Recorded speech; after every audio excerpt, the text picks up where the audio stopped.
오늘 우리 공부할 제목은 가나안 땅의 이방인입니다. 가나안 땅의 이방인. 가나안 땅은 이미 함족속이 딱이 됐어요. 근데 거기 하나님이 아브라함을 부르셨어요. 이방세 한가운데 하나님이 한 사람을 보냈어요. 그리고 거기서 놀라운 일이 시작됩니다. 예수님을 안 믿는 가정이 있는데 예수 믿는 며느리가 들어오거나 예수 믿는 사위가 들어오거나 예수 믿는 사람이 한 명 들어와서 그 사람이 거기에서 신앙생활하기 쉽지 않을 거예요. 그러나 그 사람을 통해서 그 이방인의 가정과 같은 이방인의 땅과 같은 곳에 이제 하나님의 나라가 세워지는 겁니다. 여러분, 신앙생활 그런 겁니다, 여러분. 너무 외로워하지 마세요. 아브라함이 가나안 땅에 갈 때 가나안 땅은 함의 땅이었어요. 가나안은 이제 함의 아들입니다. 그리고 그의 후손들입니다. 가나안 사람들. 함의 후손들의 땅이 된 가나안 땅. 그런데 하나님께서 다른 계획이 있었어요. 그 땅 가나안에 셈의 후손들의 나라를 세우려고 했어요. 왜 가나안 땅이었을까요? 허구 많은 땅 중에 지정학적으로도 중요한 뜻이 있지만 그 이전에 성경적으로 하나님의 약속이 있었거든요. 하나님이 창세기 9장에서 그 노아를 통해서 세상에 노아와 셈, 함, 야벳 그리고 그 아내들 이렇게 8명의 사람이 있을 때 하나님은 이미 예언을 하셨어요. 셈의 하나님 여호와를 찬송하라. 가나안은 셈의 종이 되고 하나님이 야벳을 창대하게 하사 셈의 장막에 거하게 하시고, 이게 무슨 뜻인가 하면은 가나안 땅에 셈의 나라, 셈의 후손들의 나라, 셈의 후손들은 에벨 자손이라 그러잖아요. 하나님을 경외하는 사람들의 자손, 나중에 때가 되면 이스라엘, 하나님의 다스림을 받는 사람들의 나라가 세워져서 그 땅에서 교회가 세워지고, 그 땅에서 그 교회가 어디로 가는가 하면은 함의 땅이 아니라 야벳의 땅으로 갑니다. 하나님께서 창세기 사도행전 16장에 사도 바울을 소아시아가 아니라 바다 건너 유럽 땅으로 부르셨어요. 유럽이 어딘가 하면은 야벳의 땅이거든요. 그렇게 하나님이 셈의 후손들을 통해서 야벳의 땅에 복음이 전해지고, 그리고 교회는 초대교회 이후로 유럽 땅에서 교회가 세워집니다. 유럽 땅에서 점점 교회가 커져요. 야벳이 창대하게 된다는 말은 부자가 된다는 뜻이 아니라 그 유럽 땅에 야벳 후손들의 땅이 복음으로 다 커지고, 그리고 거기에서 종교개혁이 일어나고 종교개혁의 후예들인 청교도들이 바다 건너 미국으로 건너가고, 그리고 미국과 캐나다에서 선교사들이 또 태평양을 건너 아시아로 오고, 이 모든 일들을 하나님이 이미 창세기 9장에 계획하신 것입니다. 이것이 바로 셈과 함과 야벳의 후손들을 향한 하나님의 계획입니다. 함의 후손들은 오늘날 그 중동과 아프리카 밑으로가 함의 후손들의 땅이잖아요. 이제 토요일 날 저녁에 KBS 제1텔레비전 9번을 보면은 그렇게 구호단체 광고가 이렇게 후원 요청이 많이 들어오는데 전부 다 아프리카입니다. 전부 다 아프리카. 아프리카에 그렇게 천연자원이 제일 많고 관광자원이 그렇게 많은 땅이 왜 그렇게 못 사는 사람들의 땅이 되었는가? 물론 노아를 통해서 하나님께서 함과 가나안의 후손들에게 주신 저주죠. 지금도 중동은 2000년 동안 전쟁이 끊이지 않는 나라였어요. 로마 제국 시대도 전쟁이 있었고, 나중에 AD 600년 이후에 614년에 이슬람교가 창시되고, 이슬람교 이후에 이슬람교나 유대교나 기독교나 전부 다 예루살렘 중동을 차지하려고 그렇게 종교 전쟁이 끊이지 않고 지금까지 그 중동과 아프리카는 전쟁과 기근과 고난이 끊이지 않습니다. 그러나 셈들을 통해서 하나님이 야베스를 통해서 복음이 전해지게 하시고, 이제 다시 우리는 함들의 후손에게 복음을 전하러 가야 되죠. 자, 그리고 하나님의 약속이 있었습니다. 성경은 하나님의 약속들의 그 연속인데, 하나님이 아담과 노아에게 주신 약속은 온 땅에 복을 주시면 이 땅이 너희의 것이다. 이 땅을 정복하고 다스리라. 이 땅은 뭘 의미하는가 하면 그냥 우리가 농사 지을 땅만이 아니라 우리가 살고 있는 이 세상을 얘기하는 거예요. 우리의 인생의 터전이 되는 세상. 우리는 이 지구, 땅, 여기 말하는 땅은 얼스입니다. 지구입니다. 이 지구라는 이 행성 위에 하나님 우리에게 땅에서 생육하고 번성하여 충만하고 땅을 다스리고, 이 다스리다라는 단어는 내 마음대로 착취하라는 것이 아니고 잘 관리하고 유지하라는 겁니다. 논밭을 경작하는 거하고 똑같아요. 논밭을 경작하는 게 이렇게 논밭에서 우리가 필요한 열매만 이렇게 다 거두고 농가밭은 이렇게 황폐하게 두는 게 아니잖아요. 그렇게 하면 몇 년 안 돼서 농사를 못 짓는데요. 한 해는 산성이 강한 그러한 토양에서 나는 열매를 키우고 그 다음에는 알칼리 토양으로 바꾸고 전 잘 몰랐는데 이 설교 준비하다 보니까 그렇게 농부들이 계속 이렇게 돌리는 이유가 그 땅을 비옥하게 하기 위해서, 안 그러면 그 땅이 영양분 다 빠져나가 죽은 땅이 된답니다. 그게 다스리는 거예요. 오늘날 사람들은 세상을 올바로 다스리지 못하죠. 착취하죠. 하나님이 노아와 아담과 하와에게, 그리고 노아와 그 아들들에게 주신 복은 아담과 하와가 첫 번째 인류고 그 다음에 1600년이 지난 다음에 노아의 홍수 이후에 그렇습니다. 노아의 홍수는 아담 이후에 1500년, 1600년이 지난 뒤에요. 노아 이후로 새롭게 생겨난 인류, 그들에게 주신 복은 생육하고 번성하고 땅에 충만하라. 어떤 목사님처럼 하나님 여러분이 부자 되기를 원하십니다. 대박 나세요. 전 그런 말은 하지 않습니다. 그러나 하나님이 여러분의 인생에, 여러분의 직장과 여러분의 가정, 여러분의 삶에 하나님이 형통함과 충만함의 복을 주기를 원하시는 줄을 믿으시기 바랍니다. 그 일환으로 건강과 지혜와 물질도 있죠. 그리고 형통함. 자녀들이 정말 그들이 원하는 그러한 일을 하고 그들이 원하는 그러한 인생 속에서 하나님께 감사하고, 그것이 바로 하나님 우리에게 주신 약속입니다. 그리고 그 약속이 이제 창세기 12장에서 쫙 모아져요. 아브라함이라는 한 사람을 통해서 이제 하나님의 그 이전의 약속은 온 세상을 향한 창조의 약속이고 창조의 축복인데, 아브라함을 통해서 이제 구원의 약속이 주어집니다. 아브라함을 통해서 온 세상을 복 주시기로 하는 하나님의 구원의 약속이 왜냐? 아브라함 빼고 셈족이나 함이나 야벳 쪽이나 모두 다 하나님을 떠나서 불순종하는 삶을 살게 됐어요. 셈의 후손 중에서도 에벨의 후손 중에서도 데라의 아들인 아브라함만 하나님께 순종해서 가나안 땅에 내려왔어요. 온 세상에 하나님을 믿고 믿음을 제대로 지키는 사람은 아브라함밖에 없었어요.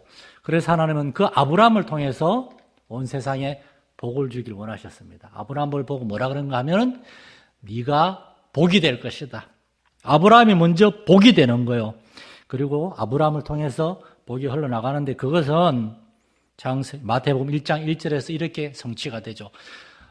이제 3절에 보면 땅의 모든 족속이 너를 말미암아 복을 얻을 것이다. 아브라함이 먼저 하나님의 복을 경험하고, 그리고 아브라함을 통해서 하나님의 복이 퍼져나가는 것. 무슨 말인가 하면은 셈의 후손들을 통해서 하나님의 복이 전파될 것이라고. 복음의 시작은 셈족을 통해서 퍼져나가는 겁니다. 예수님은 셈족 이스라엘의 후손으로 오셨고, 그리고 초대교회의 모든 사도들과 모든 성도들은 처음에는 다 셈족이었어요. 사도 바울의 계획은 셈족의 땅인 소아시아 그쪽 지역에 복음을 전하기를 원했는데, 그러나 하나님의 계획은 바다 건너 야벳의 땅에 가서 야벳을 창대하게 하고 야벳을 통해서 복음이 퍼져나가게 하는 거였어요. 왜냐? 셈족의 땅은 나중에 이방인의 땅이 될 것이었기 때문에. 오늘날 셈족의 땅인 터키와 중동은 전부 다 이슬람교의 땅이 됐거든요. 그 이유도 아브라함 때문입니다. 아브라함이 하나님의 약속을 끝까지 기다리지 못하고 중간에 하갈을 통해 이스마엘을 낳았잖아요. 중동 사람들은 이스마엘의 후손들이거든요. 이스마엘은 이슬람교의 기원이 된, 이제 중동에서는 일라라고 하는데, 일라는 태양신입니다. 그 태양신, 이슬람교는 기원 후 614년에 마호메트라는 사람이 만들었어요.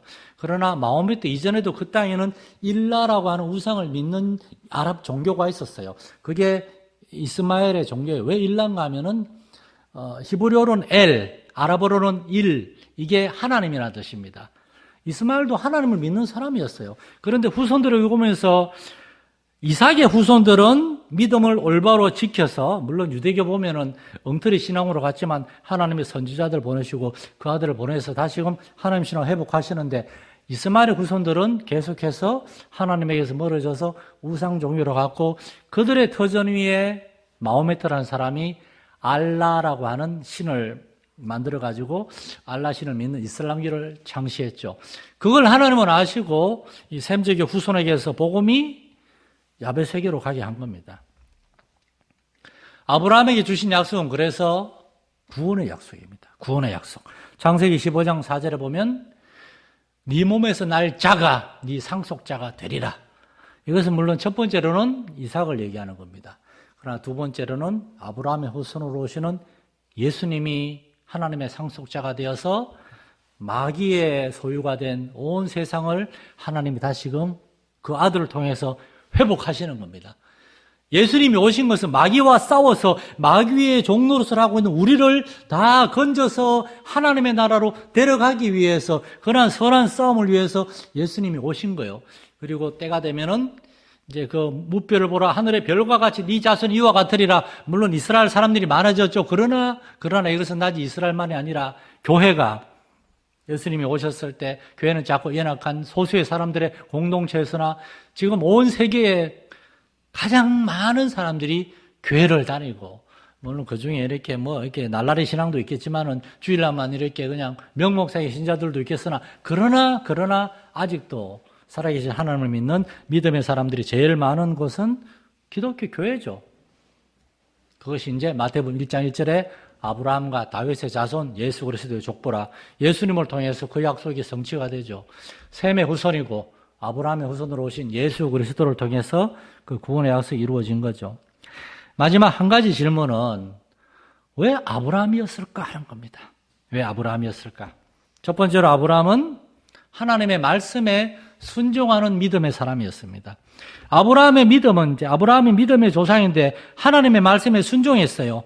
창세기 12장 4절에 아브라함이 여호와의 말씀을 따라서 하란을 떠났다고 되어 있습니다. 나이 75세. 적지 않은 나이죠. 그런데 그 나이에 하나님이 아브라함 보고 하란을 떠나라. 하란에는 그 아버지 데라가 이미 사업을 해서 그 땅에 땅도 사고 가족이 터전이 생겼는데 아브라함 보고 저 밑으로 내려가라. 듣지 않으니까 그 땅은 정말 이방인의 땅, 땅도 아주 몹쓸 땅이어서 농사도 못 짓는다 그러는데, 그래서 아브라함은 원래 가나안 땅에 오기 전에 아브라함의 직업은 목자가 아니었어요. 아브라함의 아버지 데라는 조각을 만드는 사람이었는데 아브라함은 가나안 땅에 오면서 농사 짓는 목자가 됐죠. 언제부터? 창세기 12장에 보면은 기근이 들어서 애굽에 갔다가 애굽에서 돌아올 때 바로가 아브라함에게 양과 소를 많이 줬다고 되어 있어요. 그때부터 아브라함이 목자가 됩니다.